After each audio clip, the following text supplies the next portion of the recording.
Boa noite, sejam todos muito bem-vindos. Estamos em mais um Primitivo Cast. Hoje é dia 23 de setembro de 2024 e, assim como nos outros episódios, vamos trazer um convidado especial para falarmos hoje sobre dados.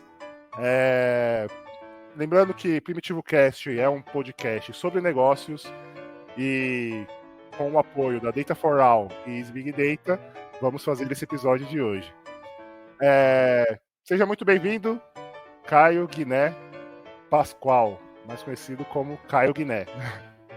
Tá no mudo, tá, Caio? Caio Guiné, isso aí. É isso aí. Seja bem-vindo, Caião. Caio, só vou dar um recadinho aqui antes, te puxei, acabei esquecendo. Estamos ao vivo agora, nesse momento, no Facebook, na Twitch, no Instagram, no LinkedIn e no YouTube. Quem quiser, se estiver assistindo em algum desses canais, deixe seu like, comenta, pode mandar suas perguntas aí no chat, compartilha se estiver curtindo o papo. E se você for assistir posteriormente esse episódio, de algum canal de podcast, como a Deezer, Spotify, Amazon Music, YouTube Music, deixe seu like também, compartilha aí com todo mundo. E vamos lá, vamos pro que interessa. Caio, novamente seja muito bem-vindo. Fala aí, se apresente, quem é o Caio Guiné? E já emenda pra gente, qual é o seu primitivo? Obrigado, Felipe. Um prazer estar aqui no Primitivo Cast, né? Pô, baita conteúdo. Só pessoa de qualidade aqui, então, pô, tô super honrado aí por estar aqui batendo esse papo. Mais uma vez, obrigado pelo convite. Então, eu sou o Caio Guiné, né? Sou fundador e CTO hoje da Data for All, né? Nós somos uma empresa de análise de dados, estrutura de dados, enfim, de construção.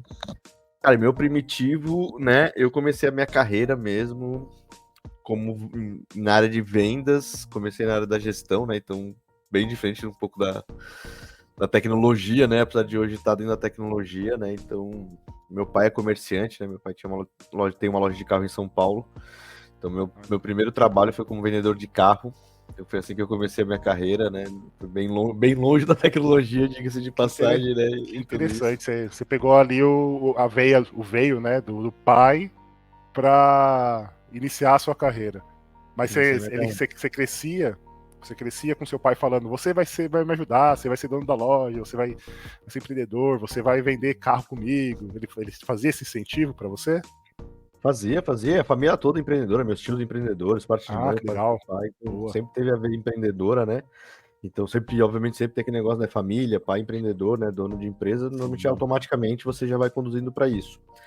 Mas eu tive, né, durante minha vida toda, né? Meu pai sempre trabalhou, né, em loja. Meu pai desde antes de eu nascer, né? É mais velha que eu, né? Então já é uma empresa que tem bastante tempo. E eu fui pra lá, né? Eu tive uma adolescência em Jaraguá do Sul, não sei se todo mundo conhece aqui, né? Uma cidade chamada Jaraguá do Sul, muito conhecida pelo time de futsal, né? E também pela Malva, enfim, por algumas grandes empresas, VEG, né? São algumas grandes empresas que tem lá. Eu passei minha adolescência lá e depois eu voltei a morar em São Paulo com uns 18, 19 anos, eu voltei a morar em São Paulo e aí sim, eu iniciei minha carreira profissional na área de vendas, lá na loja do meu pai. Top. E aí foi aquele processo, fui crescendo, fazendo gestão, fiz faculdade, enfim, fui fazer todo o processo aí de gestão de empresa. E a sua faculdade foi voltado para vendas, para administração? O que você explorou aí na universidade? Eu fiz algumas faculdades, né? Então, logo que eu saí do colegial, eu fiz 1 ano e meio de engenharia mecânica. Olha. Então, fiz engenharia mecânica 1 ano e meio, fiz 4 semestres. 3 semestres, o 4 semestres eu larguei. Interessante. Depois voltei para São Paulo, e quando eu voltei para São Paulo, eu comecei a fazer administração, né? Obviamente, assumi a empresa do pai e toda aquela coisa, eu comecei a fazer administração. Mas não gostei. Mas a administração você concluiu? Não concluí. Nenhuma administração, delas? Não. Entendi. Não cheguei a terminar. E aí voltei para fazer engenharia mecânica de novo, aí fiz mais 2 anos de engenharia mecânica, que era o que eu gostava, mas, cara, não funcou fazer faculdade com trabalho, né? E aí o trabalho acabou tomando mais proporção, e aí comecei a trabalhar, e aí a empresa começou a crescer, né? Então foi um lado muito bom. Boa. E acabei tendo que dedicar. E aí, quando foi em 2012, eu saí da empresa do meu pai, né? Por algumas questões que a gente tinha ali, e aí depois abri minha própria empresa, e tive uma fábrica uma fábrica de implemento rodoviário, né? Então uma coisa totalmente diferente também do mercado. Então foi na indústria, né? Então fabricava baú, aqueles baús de caminhão, né? Então era isso que a gente fabricava. E aí fabriquei durante 1 ano e pouco, tive alguns fracassos, né? Então a gente não conta só o sucesso da vida do empreendedor, né? Tive alguns fracassos, né? Então larguei essa empresa e aí voltei a morar em Joinville, Santa Catarina novamente. E lá eu fui recomeçar e aí fui ser vendedor de Nextel, né? Fui começar a carreira de novo, fui para a área financeira, aí fui trabalhar como assistente financeiro, depois com controladoria, contabilidade. Aí trabalhei na Deloitte Brasil, né? Acho que muita gente conhece aqui, né? A Deloitte. Depois trabalhei na BMW Brasil também. E aí, quando foi em 2018, eu recebi um convite para vir trabalhar em Florianópolis, numa startup, né? Que era uma startup, né? Que ainda tem até hoje, que é a Involves. E aí eu fui trabalhar lá, e lá que eu tive mais o contato com tecnologia mesmo. Mas você fez alguma universidade que você concluiu ou foi sempre no dia a dia, ali aprendendo com os processos e as pessoas?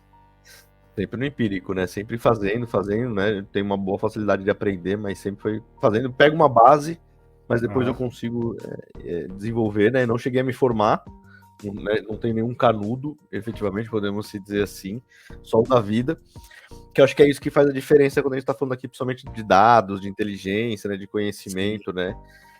Acho que o grande diferencial não é o conhecimento sobre as ferramentas, né? Mas pela minha trajetória vindo da área de negócio, então entender sobre negócio, sobre gestão empresarial, sobre empresa, sobre, né, o business no dia a dia, isso facilita no dia a dia na hora de falar de dados, né, de inteligência e tudo mais, né. Legal. Aí eu vou fazer uma pergunta capciosa, né? O que despertou o seu interesse em dados, né? Automação, dados, e tem algum momento que foi primitivo, que foi decisivo na sua carreira? Então, o momento que foi decisivo foi quando eu consegui imergir mesmo e conhecer sobre tecnologia, né? Eu olho assim, eu já tinha muito disso, né? Então, uma automatização de relatório em Excel, né? Eu tô falando aí dos anos 2000, né? Então, né, não existia tanta facilidade como existe hoje, né? Então, era o Excel. Quando eu tive a minha empresa, eu fiz sistema em Access. Então, já conhecia um pouco das ferramentas e gostava dessa automação, mas ainda não tinha visão exatamente estruturada disso, né? Em 2017 ainda, antes mesmo de eu vir trabalhar com tecnologia efetivamente, foi aí que eu acho que foi a virada, né? Eu já tinha desenhado algumas coisas, mas eu não sabia como implementar, porque eu não conhecia tecnologia. Então eu não conhecia código, não conhecia nuvem, processamento, nada disso eu não sabia, né? Mas eu já sabia que eu precisava de alguma coisa analítica, de uma ferramenta analítica de coisa que tinha acontecido. E aí acho que essa virada, esse primitivo que você falou, foi quando eu tive contato com tecnologia. Aí eu entendi o que era tecnologia efetivamente, né? Então, o que é computação, o que é código, o que é nuvem, o que é processamento, né? Como é que as coisas acontecem, né? Não é, o site não aparece ali que alguém pensou e saiu dali na cabeça da pessoa e aconteceu, né? E acho que foi esse momento, né? E aí foi quando eu fui aprender, aí eu emergi em dados efetivamente. Porque aí eu só fui trabalhar com isso, né? Onde eu trabalhava nessa empresa, eu trabalhava só com insights para grandes empresas. Eu trabalhava para Unilever, para Danone, para JBS, para L'Oréal. Então a gente fornecia informações para essas grandes empresas e eu trabalhava num time de dados. Então foi aí que eu conheci realmente a tecnologia versus o universo de análise de dados, que ainda não estava no boom que está hoje, né? Que estava começando já, mas ainda não era o boom que é hoje. Que top, cara. E assim, né? Tem alguma. Como que se deu a criação dessa empresa, né? Como que foi o seu pai, que sempre vendeu carros, né? Trabalhou com vendas ali, estava indo bem, ou está indo bem, né? Como você falou. Como que foi ele aceitando, olhando você indo para essa área de dados? E você teve algum apoio de alguém que entrou junto com você nessa jornada? Como é que aconteceu? Essa jornada aconteceu, né, bem empreendedora, né, então como já tive empresa, e aí foi um momento de transição, né, então sempre querendo fazer alguma coisa. Foi quando eu aprendi nessa empresa, que eu fui pegar tecnologia, eu vi que eu tinha possibilidade realmente de desenvolver um produto de dados efetivamente, porque era a dor que eu tinha ali para fazer, e eu vi que era o momento novamente de eu voltar a empreender, né, então eu tinha passado durante 7 anos aí novamente, né, sem empreender, e eu falei, cara, agora é hora de empreender. E aí quem me ajudou, quem tá comigo, né, quem esteve comigo é a Tati, né, que é minha esposa e minha sócia, então somos nós dois, somos sócios da Ó, empresa, então foi aí, legal. fomos nós, né, então a gente iniciou lá na pandemia, É né, uma então empresa familiar. é uma empresa familiar, é uma empresa hoje de família, né, que a gente tem, e a Legal. gente começou finalzinho de 2020, bem no auge da pandemia ali, né, a pandemia foi em março de 2020, e aí foi em dezembro de 2020 eu saí da empresa, dessa empresa que eu trabalhava e decidi empreender. E aí foi quando a gente ficou, né? A gente ficou 7 meses desenvolvendo o produto. E aí a gente foi pro mercado. E aí nasceu a Data for All efetivamente. E quer falar um pouco sobre esse produto, sobre o que é a Data for All? Fique à vontade. Cara, a Data for All veio quando a gente construiu, né, a plataforma, quando a gente construiu a ideia da empresa como um todo, a ideia é realmente ajudar as empresas nessa jornada de dados, né? Hoje a gente tá vendo todo mundo aí falando das inteligências artificiais, né, e GenAI, e uma série de coisas que, pô, é muito massa, é super legal. Mas a gente sabe que para as coisas funcionarem, não só momentaneamente, mas que seja saudável pro business, né, que quando eu digo saudável, que seja tem um custo acessível, que tenha uma operação acessível, que as coisas aconteçam. A gente sabe que precisa dessa estrutura de dados, né? Então, organização, data lake, arquitetura, dicionário, então um monte de processos que envolve aqui no nosso dia a dia de dados e que não havia isso no Brasil, né? Hoje tem o Databricks vindo muito forte, você tem Snowflake, mas ainda são plataformas ainda que são ainda não tá conseguindo, não é todo mundo que acessa, né? Ou por questões de custo, ou por questões de conhecimento, por uma questão de processo. A gente lá em 2020, a Databricks ainda não tinha, por exemplo, um escritório no Brasil, né? E a gente já tinha construído a plataforma que ela orquestra toda essa parte. Então ela tem conectores, então a gente desenvolve os conectores para o cliente, integração, catálogo de dados, dicionário de dados, ETL, agendamento, observabilidade. Tem toda a estrutura, né? A parte de Seria embedding lá dentro. seria então uma plataforma brasileira semelhante a essas plataformas americanas que você citou, Snowflake e Databricks. Exatamente. A gente tem, Que né, com legal. preço Brasil, né, com processo, com poder computacional, porque a maioria dessas empresas também trabalha com as ferramentas open source, né, de uma certa Sim. forma gerenciada ali dentro. A gente também trabalha, né, uma plataforma de interoperabilidade, então o que é massa é que você consegue gerenciar vários ambientes. Então, você pode ter dados no seu AWS S3, pode mandar processar no BigQuery, depois pode ter um banco local. E a gente veio para resolver essa dor, porque no final do dia é um monte de ferramenta, não existe uma só, não tem uma só que é boa ou que é ruim, né? Acho que tem um processo. E a gente criou isso lá no final de 2020 com essa plataforma de processamento de organização de dados. E a gente tem hoje, né? Hoje a gente já tem bastante clientes, a gente tem de clientes no Brasil, já tem de clientes fora do Brasil também, né? Então, foi isso que a gente construiu como produto, mas a gente presta consultoria para os nossos clientes, porque no final do dia o negócio é entregar valor para o negócio, é gerar valor para o negócio. É isso aí, são pessoas lidando com pessoas para poder gerar valor. Exatamente, né? Alguns geram demanda, outros ou aceitam a demanda e são demandados para gerar o valor, e outros usam a inteligência para gerar a demanda e gerar o valor também. E gerar o valor. E esse é o negócio, né? Os nossos clientes, a ideia é que a tecnologia seja sempre o meio para que isso aconteça, né? E o cliente pode escolher o caminho dele. E o negócio que a gente gosta mesmo de entender do business do cliente, né? Então, cara, a gente faz alguns trabalhos bem legais aqui de entender o dia a dia do cliente, a dor dele, né? E aí sim gerar um serviço que faça sentido para ele, ou seja, com uma plataforma que já tem dele, ou com uma tecnologia que já existe. Então não é tecnologia por si só, né? Não é tecnologia por tecnologia, e sim tecnologia por um propósito que vem entregar um retorno, né, viável ali para ambos os lados. E que você vai entender o contexto do cliente, né? O cliente. Legal. Quem vai consumir isso é o cliente. Então você tem que entender o contexto dele, o tamanho da empresa, quem é que vai usar, o capability dele interno, quem são as pessoas do time, né? Como é que a empresa enxerga isso. Tudo isso é um contexto, né? Você pode citar nesses 4 anos, né, algum projeto específico ou não, se você não quiser citar o nome da empresa, nem o nome do projeto, nem exatamente tudo, só falar um pouco sobre o operacional ali, algo que te impactou, que você falou, nossa, que desafio monstro esse, e claro, que não vá complicar nenhum lado. A gente fez um trabalho bem legal para uma grande empresa de bebida, uma das maiores empresas de bebida do mundo. A gente fez um trabalho e foi um grande desafio, porque a gente monitorou. Primeiro, teve 2 grandes desafios. O desafio no volume, porque a gente monitorava mais de 1 milhão de restaurantes em toda a América Latina.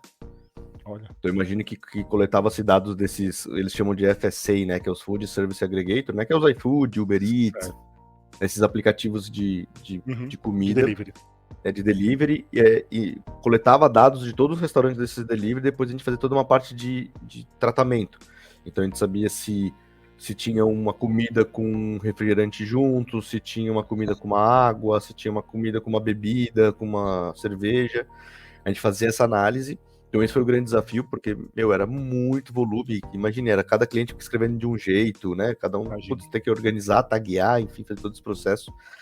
Isso foi um desafio muito grande, então foi um baita projeto que a gente fez. A gente entregou para toda a América Latina, né, do México para baixo, então foi um trabalho super interessante. A gente replicou esse mesmo trabalho para Austrália, para uma concorrente lá na Austrália, a gente fez esse trabalho. Mas o grande desafio foi quando pediram para a gente fazer isso na Coreia do Sul, no Japão, na Turquia, na Índia. Nossa, eu ia levar um susto agora, você ia falar Coreia do Norte, eu ia falar, caramba, como assim? Na Coreia do Sul, na Índia, no Japão, Turquia, Estados Unidos, que aí você tem que fazer os tratamentos de texto na língua. Exatamente. Né? Então, teve que contratar uma empresa de tradução para colocar como é que eram os nomes, para a gente poder taguear. Esse foi um dos projetos que a gente fez, foi muito legal, que a gente trabalhou. Foi bem diferente, assim, que, falou, cara, aí tá um desafio legal de matar. Não gera só, né, o projeto, o propósito em si, mas gera o conhecimento para quem participou do projeto, né, para quem participa desses projetos, assim, eu acho que o conhecimento adquirido, a experiência, estar envolvido ali no dia a dia, eu acho que é o maior valor que é gerado, sabia? Conhecendo o que vai gerar de valor para a empresa, isso, né? Imagina os vendedores lá saber que, tipo, na Nicarágua tinha um bar de esquina que não tinha o refrigerante lá, o cara ia lá vender o refrigerante, ia vender a cerveja lá, então... Olha que legal. Assim, cara, o impacto que isso tinha foi muito, muito legal. Esse foi um dos projetos. Fora parte tecnológica, né? Tivemos que pedir aumento de processamento na AWS, porque estourou o número de cores, né? Que eles têm limitação lá, né? Então tivemos que pedir aumento para processar mais coisas. Então foi um baita projeto ali, foi um desafio. E o que fascina mais você? Lidar com negócio e dados ou fazer o Robotic Process Automation, o tal do RPA? Né? O que mais te chama atenção no universo de tecnologia? Porque eu sei que você é muito bom em RPA, por isso que eu fiz essa pergunta. Cara, pra mim o que gera negócio é falar de dados e de negócio, porque no final do dia o RPA ou tudo que for por debaixo é coleta de dados para gerar, né? Eu falo muito hoje sobre as empresas não compram mais um software somente para gerenciar os processos. Isso hoje elas entendem que é o mínimo. Antigamente fazia parte do padrão, via uma RFP, saber se tinha todos os processos, tinha todos os módulos, era muito em cima disso. Integrava hoje, com todos os sistemas. Isso. Hoje é o mínimo. O cara não vai comprar um sistema que não tem integração com outros sistemas, o cara não vai comprar um, né? Não vai, nem participa. E hoje a galera compra muito mais pela informação. Então, qual que é o software que me dá mais informação? Que me ajuda a vender mais, que me ajuda a atender melhor, que me ajuda a economizar. Então, né, quem me dá informação mais estruturada, quem me dá mais insight. Então, estar com o negócio é onde gera valor, porque, cara, tecnologia por tecnologia, se a gente fizesse esse primitivo antes de 2020, talvez a gente não estivesse falando ainda tão ativamente de AI generativa. Sim, com certeza. O boom existia, mas o boom mesmo foi depois de 2022, né? O boom mesmo, falava, obviamente, linguagem natural, processamento, todo mundo, né, quem já estava no dia a dia já conhecia um pouco sobre esse assunto, mas não tinha o ChatGPT que você ia lá e fazia o negócio e lia arquivos e não tinha isso, né? Não era popular, né? Não era acessível ao público em geral. Não era muito difícil, né? Então, em 4 anos, você vê que olha que mudou. 3, 4 anos. Inclusive, sábado, eu conversando com meu sobrinho de 13 anos, né? Falei pra ele, você usa, né, o ChatGPT para tirar dúvidas e tal, dia a dia dos seus estudos. Ele, tio, eu uso. Só que eu normalmente peço uma conta emprestada para um amigo porque eu não posso pagar. Eu, não, mas tem gratuito, pô, você pode usar gratuito. Ele, já tá no dia a dia. Não, né? Já tá no DNA da juventude, né? Eu lembro quando eu era criança, vou entregar um pouco a minha idade, né? Que eu ia fazer o trabalho de geografia, o trabalho de história, eu tinha que ir no Barça CD. É isso aí. Hoje em dia tem ChatGPT, cara, nossa cabeça. Pensar, né, nesses universos, né, tanto que evoluiu em tão pouco muito tempo, rápido. Nossa, 3 anos atrás, praticamente. Você vê que 3 anos. Pessoal. Não, tô falando 3 anos porque o Barça CD usava 3 anos atrás. Tô novinho. Sim. É Brincadeira. isso. Mudou muito. Então, assim, se a gente for ficar pegando a tecnologia hoje em dia mesmo, a gente vai ficar. Primeiro que vai ficar maluco. Todo É. dia é uma coisa diferente. Uma pergunta que eu vou te fazer, aproveitando isso daí, eu sei que você vai explorar esse cenário. Landscape. Cara, a gente olha o landscape da Mads, cara, tem. Cada ano é mais caixinha, é mais difícil de interpretar, tem mais coisas, mais tecnologias por tecnologia ali para fornecedores, né, de tecnologia, inclusive o Temporal é um deles. Como que você faz para se atualizar tão rapidamente com essa mudança e essas ondas que vão surgindo? Parece que a gente está numa ressaca, é uma onda em cima da outra. Como é que você faz para se atualizar? E pode continuar só. Primeiro é ter um planejamento. Porque se você deixar toda hora, você vai estar mudando de rota, né? Então, obviamente tem coisas que não tem como você deixar de lado, né? Como veio a generativa, né? Então, por mais que você entenda que não é um processo, você tem que colocar isso no seu roadmap, porque, né, é o mercado consumindo. Mas a gente tenta manter o foco no cliente, porque no final do dia, novamente, o cliente não está muito atrás das tecnologias, ele está muito mais atrás da solução, né? A tecnologia acaba sendo o meio. Então a gente está muito mais acompanhando as dores dos clientes, e aí a gente vai conhecendo um monte de coisa junto, né? Um monte de tecnologia, vai tentando resolver o problema do cliente, baseado nas dores que ele precisa. E é assim que a gente vai se atualizando. Porque se parar para querer se atualizar de tudo, cara, a gente já não tem cabelo, né? Então fica pior ainda, né? Isso daí já se esgotou exatamente pesquisando tanto de tecnologia que existe, fazendo cases, MVPs e POCs, e depois aplicando, fazendo aplicação no dia a dia. Se você pegar só os bancos de dados que surgiram nos últimos 2, 3 anos, os tipos desses novos bancos de dados, né, como os Spark que já existia, né, mas como eles aperfeiçoaram o Delta Lake, como eles aperfeiçoaram o Iceberg, como aperfeiçoaram o DuckDB, enfim. Olha o que mudou em pouco período de tempo, né? A galera antes falava só de outros formatos de informação, então, cara, a tecnologia sempre vai ser meio. É isso que a Data for All acredita, né? Então, por isso que a gente sempre entrega solução analítica. Esse é o intuito. Então, cara, a gente gosta de entender o que o cliente precisa. O que a gente gosta, cara, a gente gosta de resolver o problema do cliente. E principalmente se a gente entender que aquele negócio gera valor pro negócio. Então, cara, isso é o que move a gente. Teve algum momento nessa sua vida profissional que você precisou reconectar aquele seu lado primitivo de vendedor e tudo mais para superar algum obstáculo nesse universo de tecnologia e dados? Cara, eu acho que na verdade esse primitivo aí ele tá muito no meu dia a dia, porque, né, a gente como startup, né, tem que fazer um pouco de tudo, e com certeza eu ter essa veia de negócio, né, de vendas, né, de comunicação, de estar ali no dia a dia, com certeza isso ajuda, né? Então, no momento que você precisa fechar um negócio, no momento que você precisa estar com um cliente importante ali, né, esquecer esse lado techniquez aqui, que a gente fala de um monte de tecnologia, e trazer o lado vendedor, né? Entender a dor do cliente, né? Fazer ele entender o valor do negócio sem que ele comunicar. Cara, isso com certeza já salvou a pele várias vezes aqui e continua salvando, né? Então, quando precisa, ele vem. Legal. Ele vem à tona assim. Você faz... Espera só um pouco, desculpa.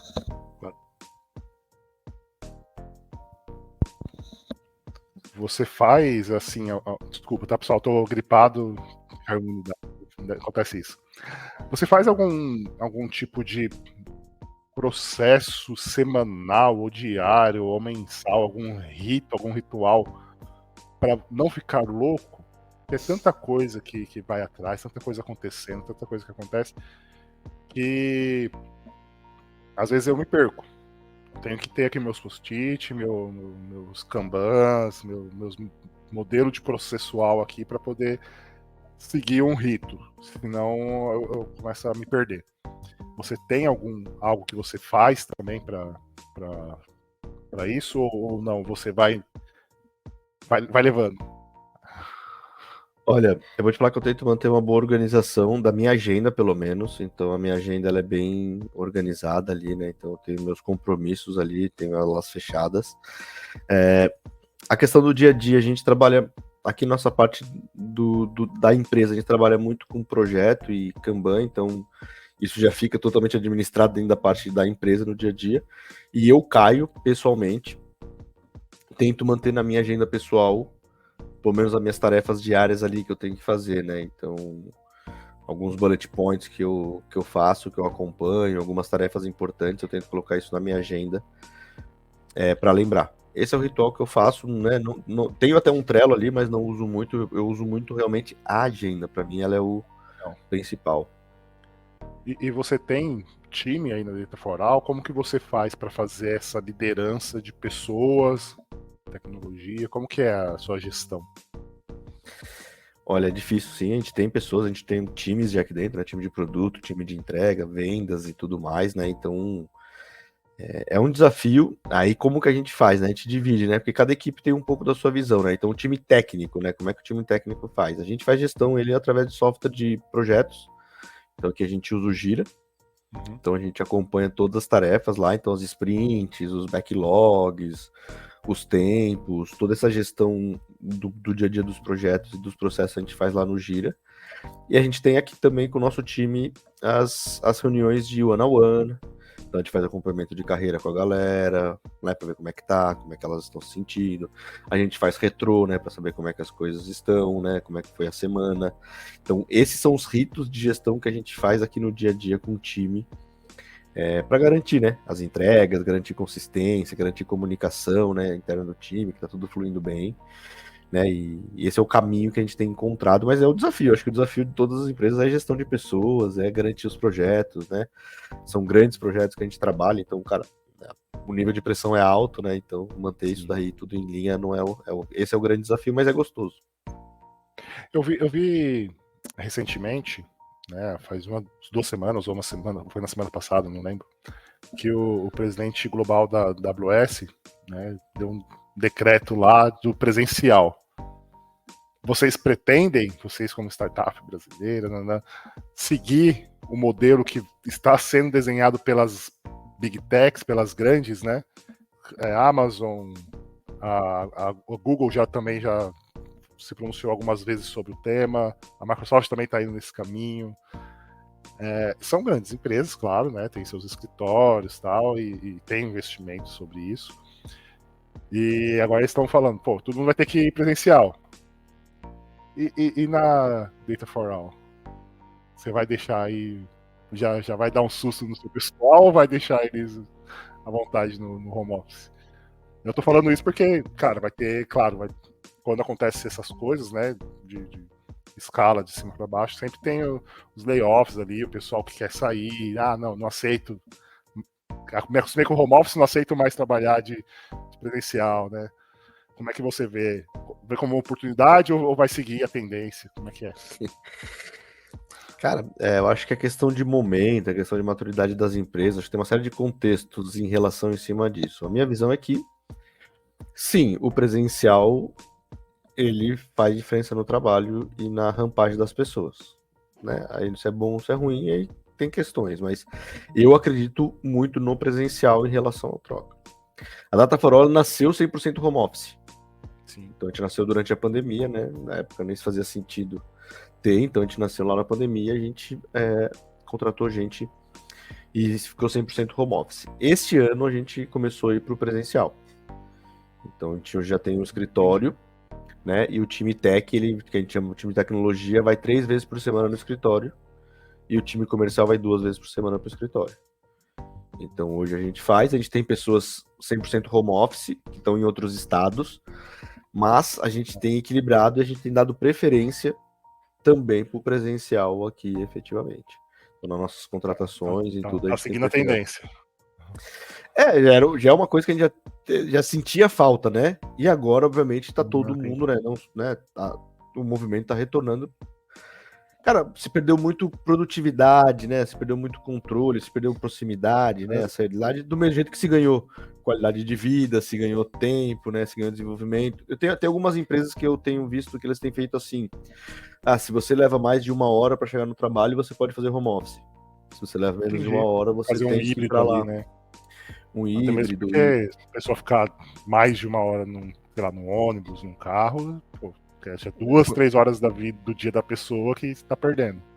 Exatamente. Então tem algumas métricas, tem algumas empresas adaptando esse formato que eu acho que faz sentido. O nosso aqui, a gente tende a ser híbrido, né? A gente não quer ser 100% presencial como algumas vieram. Não, tem que vir uns 5 dias e tal, que tá causando.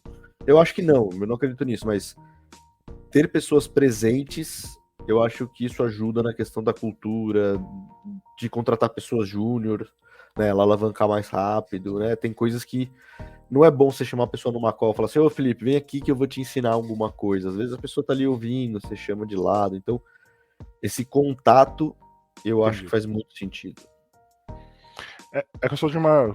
Claro, a gente que já é mais sênior, mais especialista, assim, se especializou, né, em alguma coisa, a gente pensa, putz, pra mim não faz sentido mais, porque a gente é especialista, a gente demanda a gente mesmo, né, praticamente. Exato. A gente gera demanda pra gente mesmo. E eu dificilmente penso nos júniors. Dificilmente. Agora você colocou aqui, não, tem um júnior que a gente tem que incentivar, ensinar ali. Aí faz mais sentido. Faz mais sentido. Os sêniors, por isso que a gente não vai contratar ninguém, não. Cara, se tiver uma pessoa sênior, que é uma pessoa que a gente sabe que tem responsabilidade, que vai acontecer, a gente vai contratar também fora. Mas, né, o intuito é que tenha mais proximidade. A gente sentiu muita diferença no time, na evolução, né, das pessoas, no processo interno e tal, e comunicação.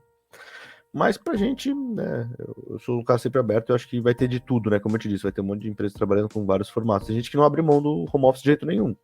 Ela só trabalha se for home office. Cara, super certo. Tem segredo não. Tem espaço pra todo mundo. Ah, vai ter, com toda certeza. Com toda certeza. Eu, quando vim morar em Floripa, pra mim ainda bem que não era home office, porque meu sonho era vir morar em Florianópolis. Olha só. Né, então, tipo, né, talvez se fosse home office, a pessoa teria me contratado, eu teria ficado morando lá em Joinville, trabalhando home office para a empresa, né? Mas na época não tinha isso, né? Em 2018, né? Então eu me mudei para Florianópolis para vir trabalhar. E para mim foi muito gratificante isso, né? E essa mudança, né, para Florianópolis, foi já pensando nesse boom das startups que aconteceu ali em 19, 20 ou não? Porque teve um boom aí em Florianópolis de startup, tanto que é a terra das startups no Brasil, né? O Vale do Silício brasileiro praticamente é. Virou capital agora, né? Virou lei agora. E como é que você fez essa mudança por causa disso ou não? Foi só um acaso? E como que isso impactou no seu dia a dia, né? Porque você agora é um startupeiro, né? É startupeiro, exatamente. Cara, impactou, né?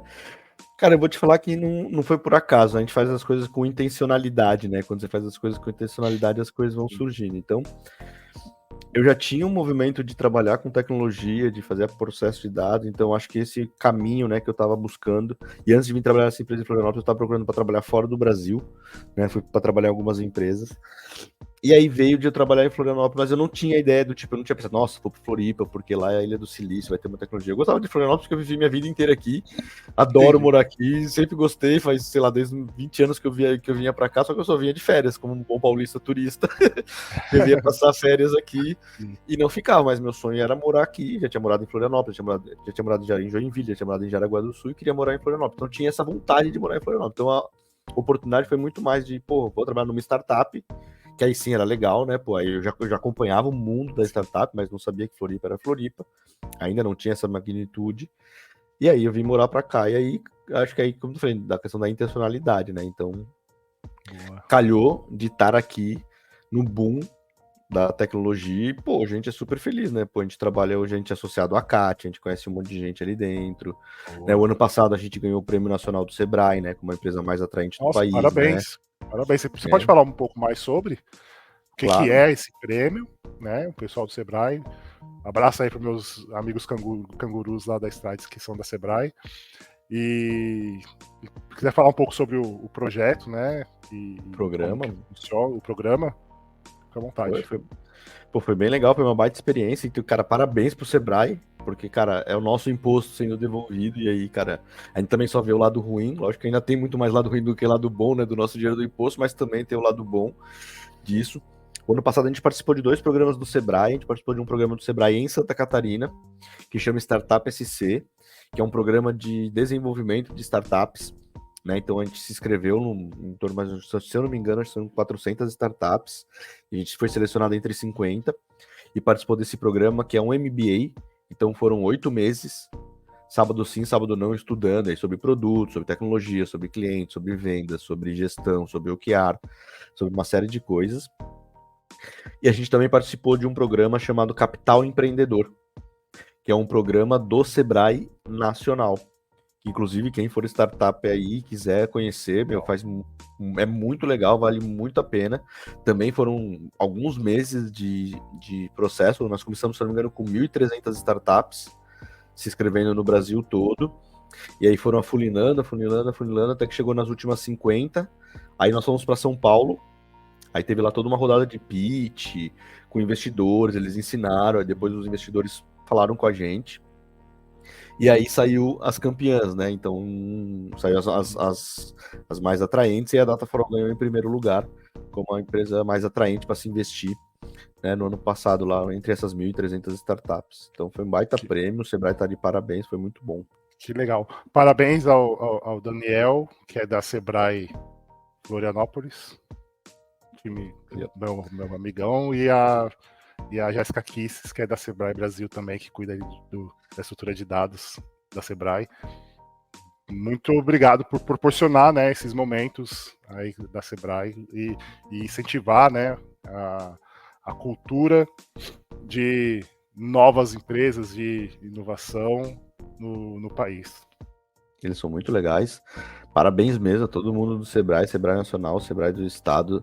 Quem tiver aí que for startupeiro, que for tiver um negócio, vale a pena, corre lá, tem muita coisa. A gente participou de edital de fomento, onde a gente pegou dinheiro sem precisar ter que devolver para financiar coisas da empresa. Então, assim, foi um momento muito legal e que deu maturidade para a Data4All.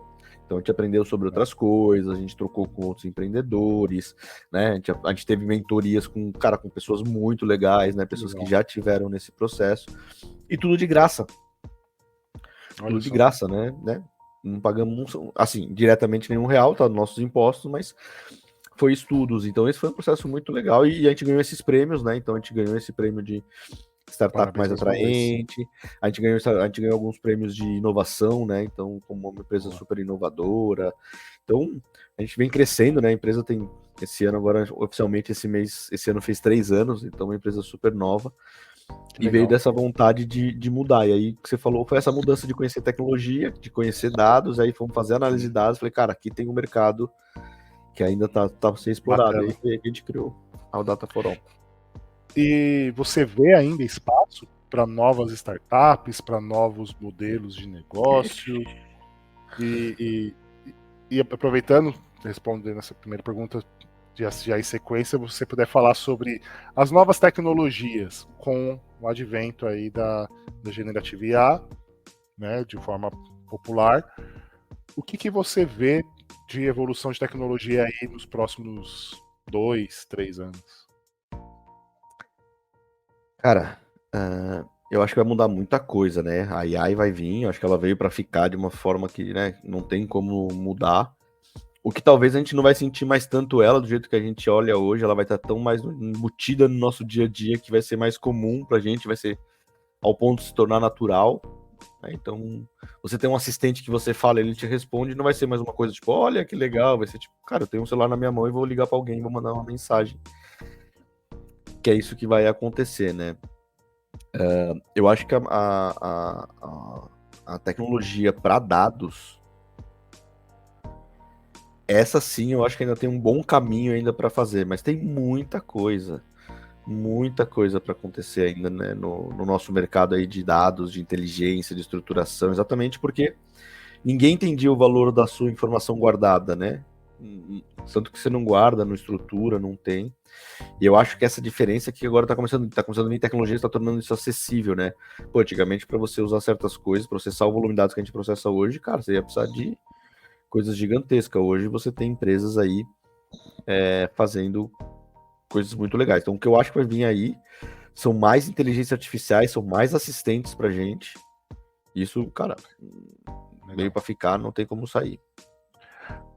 Eu sinto assim, né? Eu, particularmente, não tenho Alzheimer, mas tenho a memória um pouco comprometida em alguns momentos. Até mesmo porque a gente lê está exposto a muita informação, mas muita informação.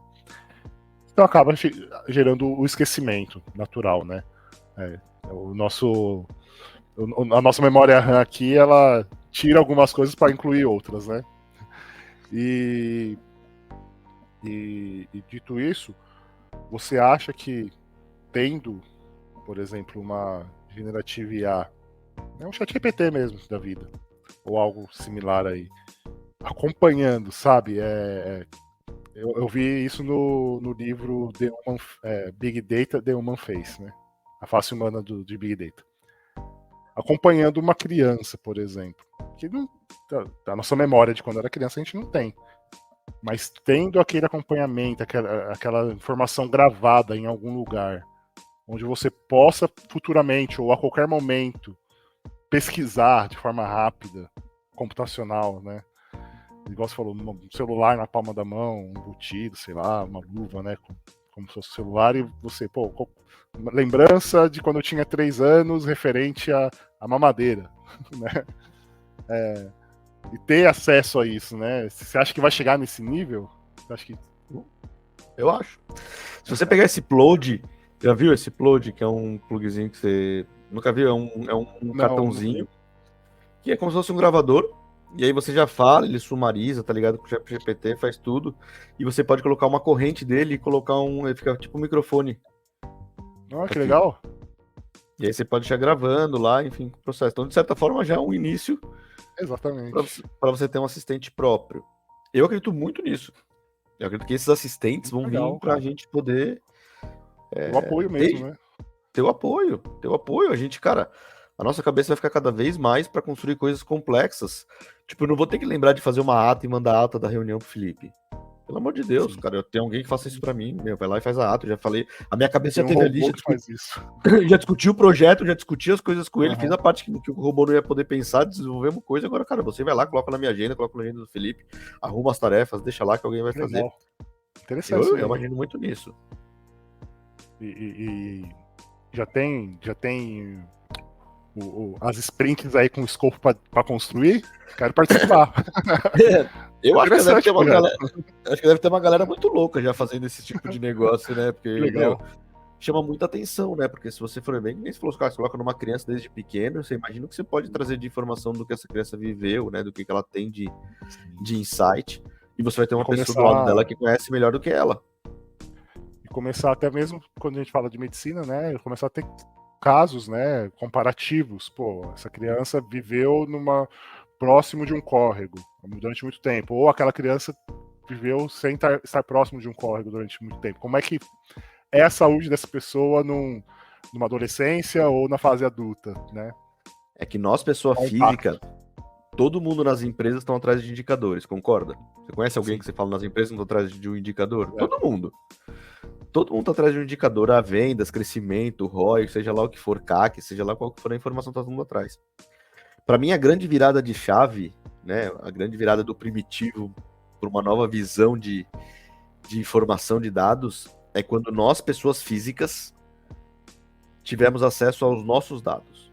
Hoje ninguém chega em casa para esse cara, deixa eu sentar para ver meu dashboard de como tá. Como é que foi meu dia?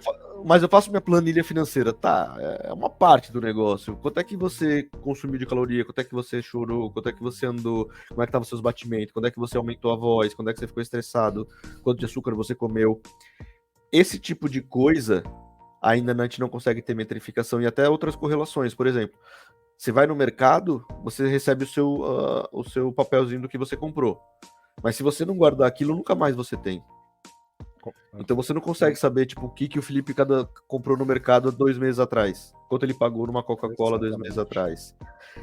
Quando a gente começar, nós como pessoa física, ter acesso, o mercado começar a entender que essa informação é nossa, o Felipe vai poder falar assim, cara, eu vou vender os meus dados pro meu varejo, para ele poder fazer a melhor previsão de compra para mim.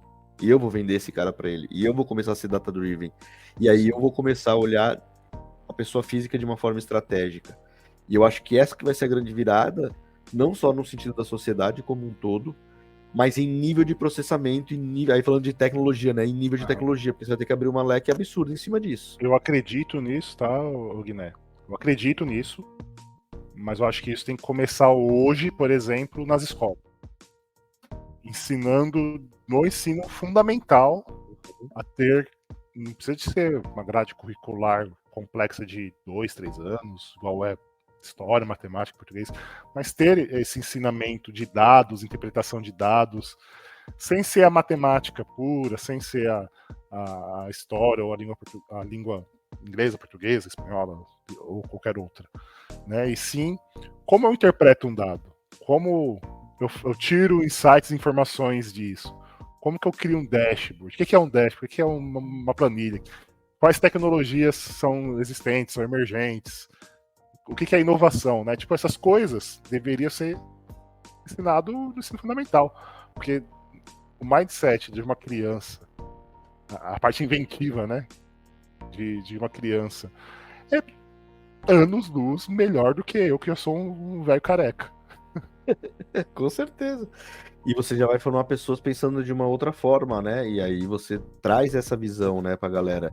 Porque assim, análise de dados não é uma área, é uma skill de todo mundo, Exatamente. né? A área de dados era da engenharia de dados, da arquitetura de dados, do desenvolvimento de indicadores. Isso são áreas, são áreas que De estão agora. trabalho, são áreas de trabalho É, que veio área de para ficar, trabalho. né? Agora, análise de dados, todo gestor tem que ter análise de dados, porque senão como é que ele vai interpretar um dash? Né? Como é Exatamente. que ele vai interpretar uma resposta de uma AI? Ah, mas eu converso com a AI. Ótimo. Mas como você consegue interpretar? Porque você também tem que. A gente não pode perder o nosso senso de crítica, né? De achar tudo que a inteligência artificial tá me trazendo é verdade só porque ela sabe mais do que eu. Não, cara, você tem que compreender. E essa análise crítica, que é uma análise de dados, você entender que você fez a pergunta certa, se aquela resposta corresponde à sua Questionar, pergunta, né? É efetivamente. questionar Questionar. o outro sem ter preconceitos ou conceitos pré-formados.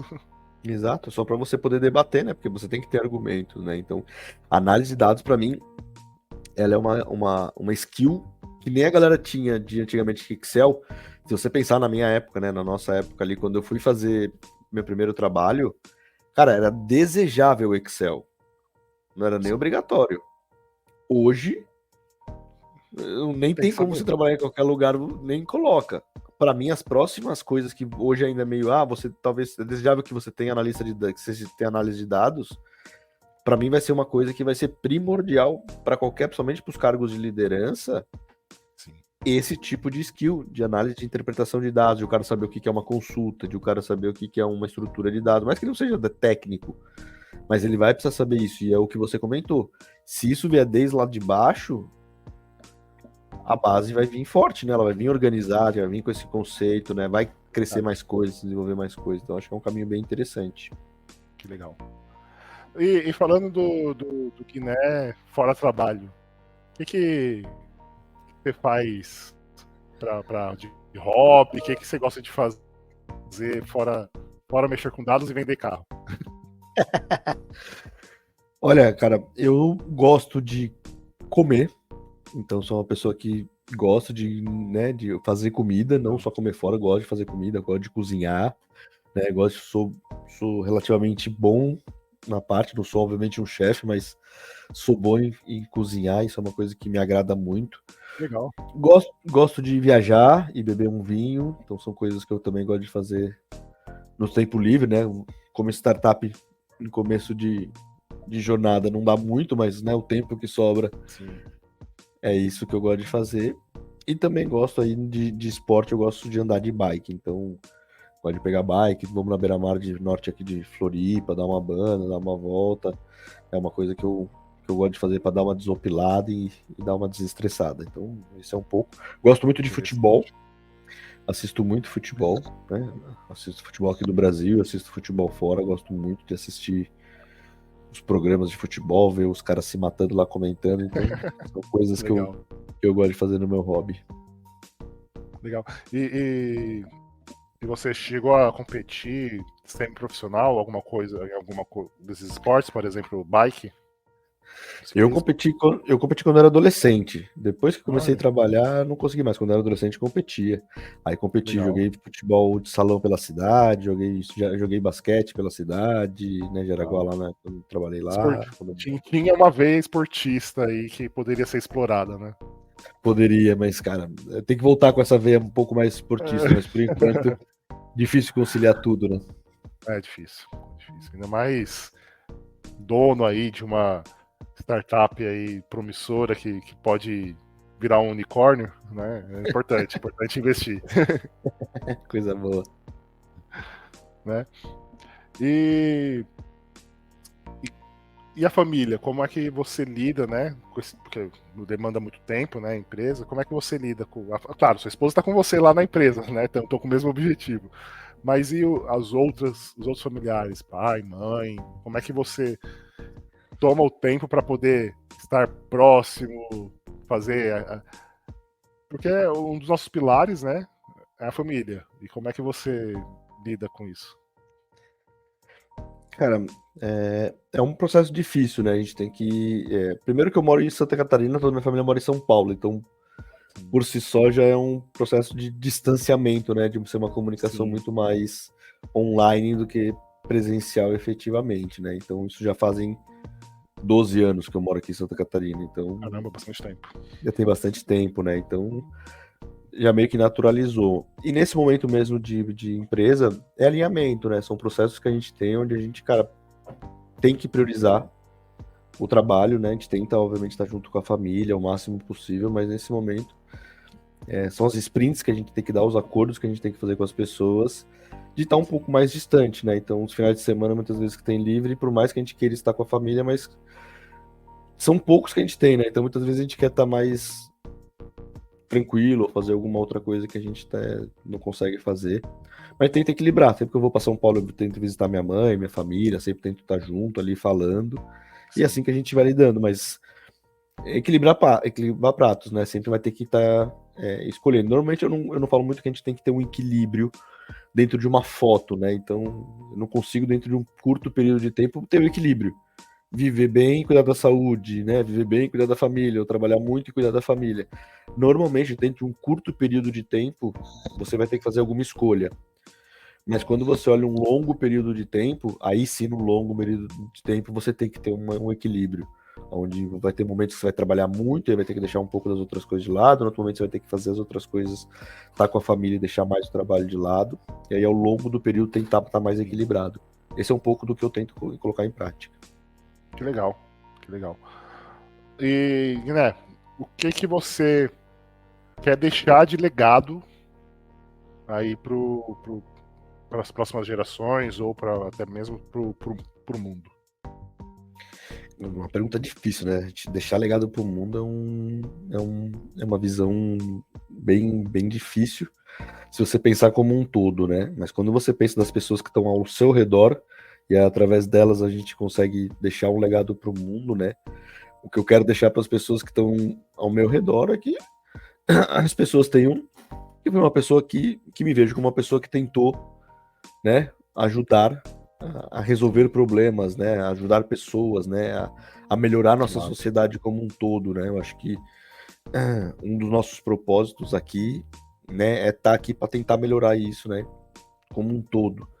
E que eu estava aqui para isso, né, que eu estava tentando aqui ajudar das formas que eu consegui, das formas que eu pude resolver os problemas e ajudar outras pessoas, né. Então acho que esse é o grande legado que eu quero deixar para a galera que está do meu lado. Legal. Eu não tenho mais perguntas, né? Tem algum tema específico que você queira conversar ou falar, fique à vontade. Eu já agradeço de antemão. Foi muito legal falar com você novamente. Eu acho que fazia um ano e meio aí que eu não falava com você, né? Distanciamento, trabalho e tudo mais. Muito obrigado por nos acompanhar, por estar junto aqui no projeto do Primitivo. E quiser falar alguma coisa, fique à vontade. Quiser já deixar suas considerações finais, fique à vontade também. Show, Felipe. Não, só agradecer, acho que o papo foi muito massa, né? Sair um pouco só da tecnologia, né? De falar de plataformas e nome técnico e falar um pouco mais de quem nós somos, né, no final do dia, né, que tá aqui, Exatamente. então falar sobre relações, sobre pessoas, o que a gente faz, isso é importante. Eu queria agradecer demais mesmo, obrigado, Felipe, conta comigo, conta com a Data for All, acompanho vocês, super projeto massa, acompanho várias pessoas que vocês já trouxeram aqui no programa, amigos Legal. e pessoas que eu acabei conhecendo através do programa. É sempre um papo muito descontraído, é um papo sempre muito leve, e agradeço demais aí pelo papo, meu amigo, obrigado mesmo. Valeu. Para quem estiver ouvindo e não estiver vendo, esse foi mais um episódio do Primitivo Cast. Se você quiser apoiar o projeto de alguma forma, tem um Pix que é silvestre@primitivocast.com.br. Estou colocando agora, para quem estiver vendo o vídeo, um QR Code no canto superior direito. É um custo, pode ser 50 centavos, R$1, fictício aí, para poder apoiar o projeto, para a gente poder continuar trazendo pessoas inspiradoras com histórias magníficas igual o Caio, né, trouxe, e empreendedor nato aí desde criança, e entender, né, as jornadas, entender mais sobre pessoas, momentos e o que a gente pode aplicar no nosso dia a dia, né, e quais são os networks que a gente vai fazendo aí no decorrer do caminho. Muito obrigado, Caio, mais uma vez. Quem quiser acompanhar o Caio aqui no rodapé, tá os contatos, o meio de entrar em contato com ele. Se você não só estiver ouvindo no LinkedIn, Caio Guiné, você o identifica, ou no site da dataforall.com.br, você também pode encontrar ali, entrar em contato com a empresa, aí, com a startup de dados que está revolucionando o mercado, já premiado até pelo Sebrae, né? Obrigadão, Felipão. Obrigado mesmo obrigado pessoal que assistiu aí. Um grande abraço. Legal. Abraço. Tudo de bom.